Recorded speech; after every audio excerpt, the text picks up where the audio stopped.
ಏನು ಸರ್ಕಾರಿ career academy ಇರಲ್ಲ, ಇವೇನು ಒಂದು ಒಳ್ಳೆ ಕೆಲಸ ಮಾಡ್ಯಾರ. ಅದನ್ನ ಆಗಲೇ ಕೇಳಕ್ಕಾಗಿಲ್ಲ.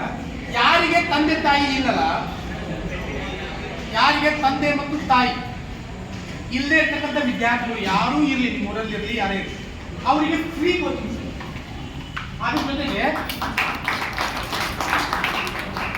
ಅದ್ರ ಜೊತೆಗೆ ತಂದೆ ಅಥವಾ ತಾಯಿ ಒಬ್ರು ಯಾರಾದರೂ ಇಲ್ಲ ಅಂದರು,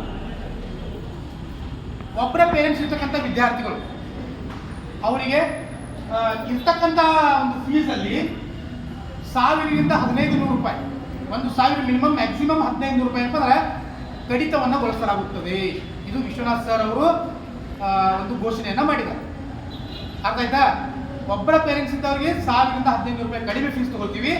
ಪೇರೆಂಟ್ಸ್ ಯಾರು ಏನಿಲ್ಲ ತಂದೆ ತಾಯಿ ಅವರಿಗೆ ಫ್ರೀ ಆದ ಕೋಚಿಂಗ್ ಅನ್ನು ಕೊಡ್ತೀವಿ. ಮತ್ತೊಂದು ಏನು ನೆನಪಿಟ್ಕೊಳ್ಬೇಕಂದ್ರೆ, ಕೇವಲ SSLC 7 ತಿಂಗಳು ಮಾಡಿ ಹೋಗೋದ್ರಿಂದ ಅಲ್ಲ, SSLC ಇಂದ ಹಿಡ್ಕೊಂಡು ನಿಮ್ಮ ಒಂದು PUC ಮುಗಿಸಿ ನೀವು ಸ್ಪರ್ಧಾತ್ಮಕ ಪರೀಕ್ಷೆಗೆ ಹಾಜರಾಗೋದಾಗಿರ್ಬೋದು, ಅಥವಾ ನೀವು ಜಾಬ್ ಹಿಡಿಯೋದೇನು ಪ್ರಯತ್ನವನ್ನು ಮಾಡ್ತಿರ್ತಾರಲ್ಲ, ಅಲ್ಲಿವರೆಗೂ ನಿಮ್ಗೆ ಕೋಚಿಂಗ್ ಅನ್ನು ಕೊಡ್ತಕ್ಕಂಥ ಮತ್ತು ನಿಮ್ಗೆ ಫಾಲೋಅಪ್ ಅನ್ನು ಮಾಡ್ತಕ್ಕಂಥ ಯಾವುದಾದ್ರೂ ಒಂದು ಅಕಾಡೆಮಿ ಇದ್ರೆ ಅದು ನಮ್ಮ ವಿಶ್ವನಾಥ್ ಸರ್ ಅವರು ಫೌಂಡರ್ ಆಗಿರ್ತಕ್ಕಂಥ ಸ್ಯಾಟಲೈಟ್ ಕರಿಯರ್ ಅಕಾಡೆಮಿ ಅನ್ನೋದನ್ನು ನೀವು ಯಾವತ್ತು ತಲೆಯಲ್ಲಿ ಇಟ್ಕೊಳ್ಬೇಕು.